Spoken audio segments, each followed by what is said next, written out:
In this module, we would see about anti-cosmopolitans. As we earlier talked about cosmopolitanism, it has been criticized for being too detached from practical application. It is attributed as Eurocentric perspective. It wise from elitist perspective. Few researchers claim that cosmopolitics will do nothing except creating cosmopolitan utopia. As we talked earlier, that it is not possible that the same system is looking for a global community, and again it is creating global inequality. So, how come it can carve out any consensus on having a global citizenship? Cosmopolitanism relies on abstract universalism. Abstract universalism cannot resolve specific problems at international level. For example, problem of human rights is universal, but it cannot be resolved by taking it general.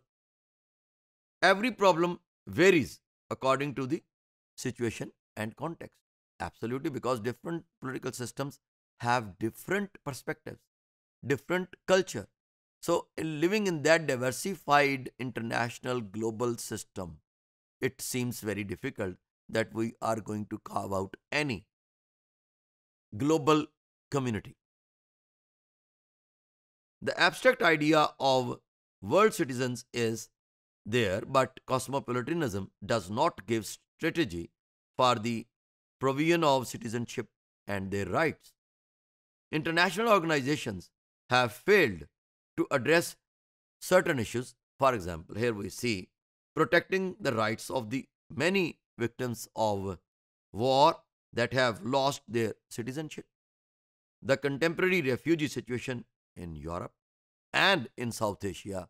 If you could see that how after Russian intervention in Afghanistan, the Afghan Muhajirin came to Pakistan and took a heavy toll of Pakistan's economic system, and still they are undermining Pakistan's economy. More than 3 million refugees are still existing and residing in Pakistan. Kant's utopia, as one of the proponents, you see in our previous slides, we showed different types of the supporters of this cosmopolitanism.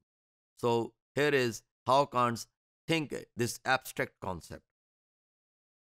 Cosmopolitanism can protect people from war. It is what Kant believes. Principle of universal hospitality is possible, what he believes. There should be an international authority superior to the nation state. International law.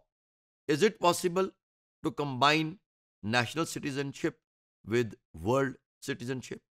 Now, the question is, while we are living in a global village where power lies with the powerful, where one law of nature is implemented since Adam to date, in the depth of jungles or in the depth of seas or even in your families, that law of nature is implemented everywhere since Adam to date.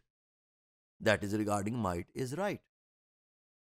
Although we try to say that in the world of democracy and cosmopolitanism, we may call it that we have become civilized and this and that, although it's all abstract, as they are saying that Kant's utopia lies in that cosmopolitanism.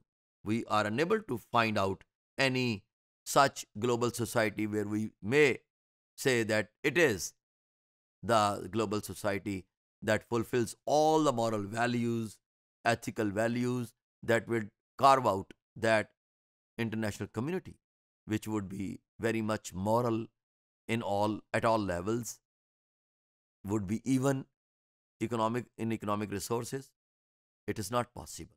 So that is why they are saying that it is just Kant's utopia. But what I understand when I try to uh, think upon it, that what is the underlying objective of Kant? in this utopia. Being idealistic, I also believe that, well, global citizenship is possible when we, as an individual, focus on our thinking and try to work on one point agenda, that I should not be harmful for any other individual and I have to respect others. One point agenda. That's it. Then you can find a global society with one point agenda. I repeat it. I am going to respect others. That's it.